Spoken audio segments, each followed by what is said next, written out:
आज मुख्यमंत्री उद्धव ठाकरे यांनी सोलापुरातील नुकसानग्रस्त भागाची पाहणी केली, तसेच पीडित शेतकऱ्यांशी बातचीत केली। यानंतर पत्रकार परिषदेत बोलताना ते म्हणालेत की परतीच्या पावसाचं संकट अजून टळलेलं नाही, येत्या काही दिवसातच अतिवृष्टीचा इशारा देण्यात आला आहे। त्यामुळे घाईगडबडीने कोणताही निर्णय घेणार नाही, आज कोणतीही घोषणा करणार नाही। योग्य पंचनामे व संपूर्ण परिस्थितीचा आढावा घेऊनच प्रत्यक्ष मदत केली जाईल। मी इथे येण्यामागचा उद्देश जाहीर करण्याची आवश्यकता नाही, आपल्याला सर्वांना कल्पना आहे। आपणही मला वाटतं सर्वच जण आज जो काही एक दौरा मी जो काही केला त्याच्यात आपण सोबत होतात। एक गोष्ट नक्की की असं काही नाही की आजच मला ही परिस्थिती कळलेली आहे। पावसाला सुरुवात झाल्यापासून मी इथल्या यंत्रणेच्या सातत्याने संपर्कात आहे। नुकसान किती होत आहे, काय होत आहे, पाऊस कसा पडतोय, किती पडतोय ह्याचा अंदाज आणि एकूण माहिती आम्ही सगळेच जण घेत होतो। आज इथे जे काही आम्ही आलेलो आहोत, उद्या पण मी येणार आहे, परवा पण फिरणार आहे।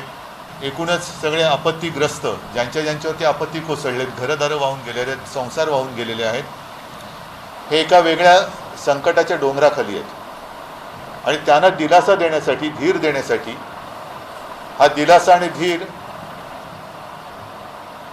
नेमकं काय, तर नेमकं हेच आहे की त्यांना आम्ही सगळ्यांनी मिळून सांगितलेले की आपण अजिबात काळजी करू नका, चिंता करू नका। जे जे काय करता येणं शक्य आहे आणि जे जे काय करणे आवश्यक आहे हे सगळं तुमचं सगळ्यांचं सरकार, आपलं सरकार केल्याशिवाय राहणार नाही। साहजिकच आहे, पाऊस अजूनही पडतोय। येथे काही दिवस अतिवृष्टीचा इशारा आजसुद्धा दिला गेलेला आहे, धोक्याचा इशारा दिला गेलेला आहे। संकट पूर्ण टळले याच्यातला भाग नाही, हा सरतीचा किंवा परतीचा पाऊस आहे। हा जाता किती फटका देईल त्याचा अंदाज साधारणतः आपल्याला आलेला आहे आणि हा अंदाज आल्यानंतर पंचनामे सुरू आहेत। पूर्ण परिस्थितीचा आढावा हा लवकरात लवकर घेतला जाईलच आणि तो घेतल्या गेल्यानंतर प्रत्यक्ष जी काय मदत करायची आहे ती हे सरकार करणार आहे। तूर्त दुर्दैवाने जे काही आपले बांधव माता काही याच्यात मृत्युमुखी पडल्या, त्यांच्या कुटुंबियांना एक जो काय आपल्याकडनं दिलासा देण्याची आवश्यकता असते तो द्यायला आम्ही सुरुवात केलेली आहे। पण पुन्हा एकदा या निमित्ताने एकच सांगेन की कोणी काळजी करण्याचं कारण नाही, कोणी घाबरण्याचं कारण नाही। फक्त अजूनही काही दिवस धोक्याचा इशारा वेधशाळेने दिलेला आहे, सावध राहा। प्राणहानी होता कामा नये, जीवितहानी होता कामा नये, हे आपलं प्राधान्य असलं पाहिजे। तशा सूचना मी यंत्रणेला दिलेल्या आहेत आणि ते एकदा 2-3 दिवसात झाल्यानंतर तोपर्यंत पंचनामे आणि इतर सगळ्या माहितीचा जो काही आढावा घेऊ आम्ही, त्याच्यानंतर प्रत्यक्ष जे काय करायचं आहे ते केल्याशिवाय आम्ही राहणार नाही। आणि याच्यामध्ये मला आपल्या सगळ्यांची सुद्धा मदत लागणार आहे, कारण आपण सुद्धा या राज्याचे, समाजाचे एक जबाबदार घटक आहात। आपल्यासुद्धा जे काही लक्षात येईल ते शासनाच्या आपण जर का निदर्शनास आणून दिलं तर आपल्याला सगळ्यांना मिळून जनतेला एक आधार देणं जरा बरं पडेल।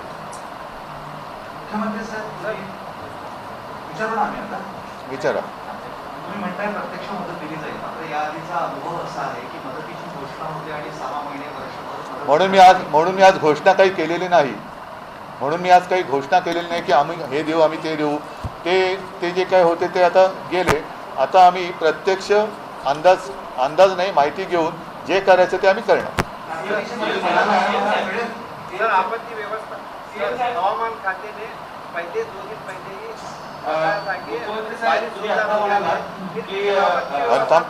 मास्क लावल्यामुळे कळत नाही कोण नेमकं बोलतोय। मी बोलतो मुख्यमंत्री साहेब, आता तुम्ही म्हणलात की मी सगळा आढावा घेतोच आहे पाऊस सुरू झाल्यापासून। साधारणतः या सगळ्या आढाव्यातून महाराष्ट्रामध्ये अंदाजे किती नुकसान झालं असावं, त्याचं स्वरूप कसं असावं त्याबद्दल काय सांगता येईल? नाही, अंदाज म्हणजे काय, शेतीचं पिकाचं नुकसान झालेलं आहे, घरादारांचं नुकसान झालेलं आहे, काही ठिकाणी जसं आपण पाहिलं प्राणहानी झालेली आहे आणि याचा एकूण कोणतं पीक होतं, काय होतं, किती हेक्टरवरती होतं, हा सगळा अंदाज घेऊन जे काय करायचं ते आम्ही करणार। नाही, म्हणून आत्ता मी काही बोलत नाही आहे, परंतु एक तुम्हाला सांगतो की यापूर्वी जसं हा सरतीचा पाऊस आहे, परतीचा पाऊस आहे, पावसाने जेव्हा आगमन केलं होतं तेव्हा पहिला फटका दिला होता निसर्ग चक्रीवादळाने रायगड आणि त्या कोकण किनारपट्टीत। तिथे सुद्धा आपण मदत केली. मधल्या काळामध्ये पूर्व विदर्भामध्ये पूर आला होता, तिथे सुद्धा मदत झालेली आहे, करतो आहे. दुर्दैव असं की हा परतीचा पाऊस पुन्हा एक फटका देतोय आणि म्हणून मला असं वाटतं हे संकट हे अजून टळलेलं नाही. धोक्याचा सूचना किंवा इशारा हा वेधशाळेने दिलेला आहे. येथे काही दिवस अजूनही अतिवृष्टी होऊ शकते असा त्यांचा एक इशारा आहे. मला असं वाटतं आणखीन तो संकटाचा काळ जोपर्यंत टळत नाही तोपर्यंत घाई गर्दीने काही करणं हे योग्य होणार नाही.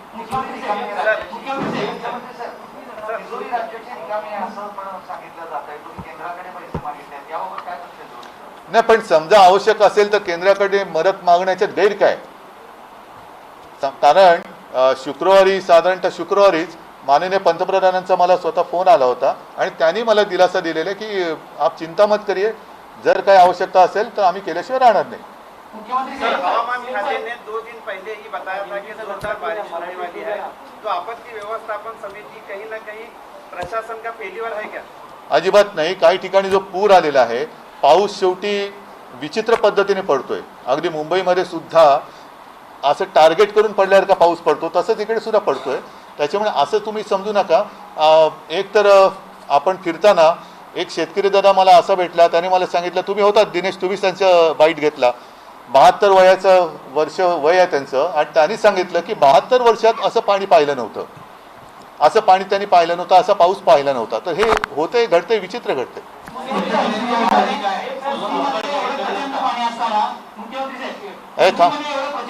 थांब एक मिनिट, कोणतरी एकाने प्लीज एक काम करा, बोलताना हात वर करून बोला, कारण मास्कमुळे कोण कळत असले कोणाकडे बघायचं.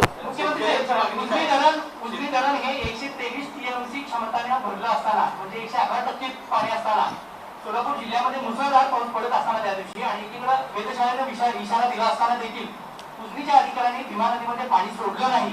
मंगळवारी फक्त 5 दिवसांच पाणी होतं आणि मंगळवारी दिवसभर पाऊस पडला, रात्रभर पाऊस पडला, बुधवारी पाऊस पडला आणि बुधवारी 4 वाजता धपाट्यातून पाणी सोडणं, डायरेक्ट 1 लाखावर नेणं, एकाच दिवशी 12 टीएमसी पाणी सोडणं, बाकीच्या अधिकाऱ्यांचं चुकलं आहे असं आपल्याला वाटत नाही का? नाही, म्हणून मी काय म्हटलं की घिसाडगाईने कोणताही निष्कर्ष काढणं हे अयोग्य राहील.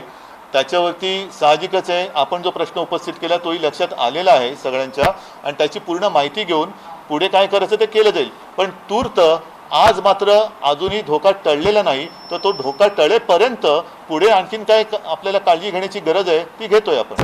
त्यांची मागणी काय आहे?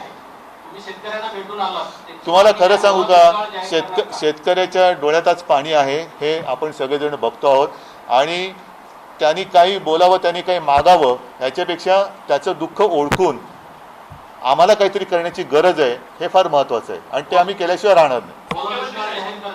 आपण बघू ना, जे काय करायचं असेल, जे म्हणून मी म्हटलं की थोडं हे टळू द्या, 2-3 दिवस अजून हा धोका आहे, बघूया.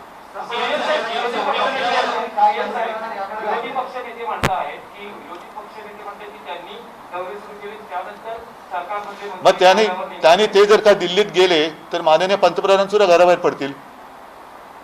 त्यांनी दिल्लीत जावं, नाहीतरी बिहारला जातातच आहेत, तर दिल्लीत जावं म्हणजे ते पण बाहेर पडतील. केंद्र सरकार मदत करेलच, पण आज 100% तत्काळ मदत मिळाली पाहिजे. की तत्काळ जी काय ती सुरुवात केलेली आहे, पण केंद्र सरकार हे काही परदेशातलं सरकार नाही आहे.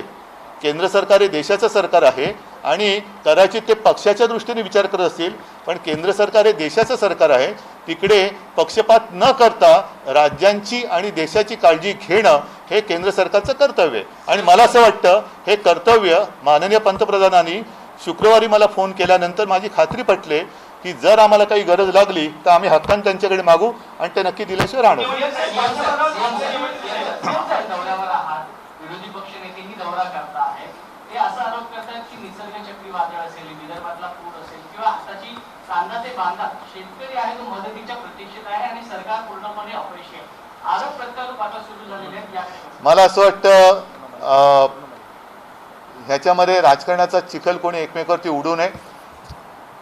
ते सुद्धा मी असं मानतो की महाराष्ट्रातले जबाबदार राजकारणी आहेत, जनतेला दिलासा देण्याचं काम आहे.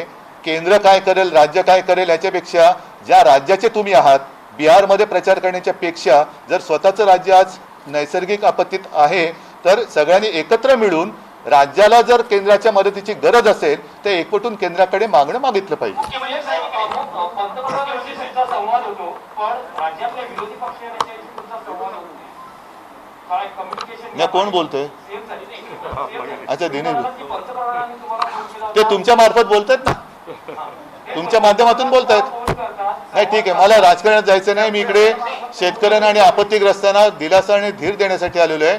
त्यांच्या प्रश्नाला उत्तर देण्यासाठी, विरोधी पक्षाच्या प्रश्नाला उत्तर द्यायला मी आलेलो आहे.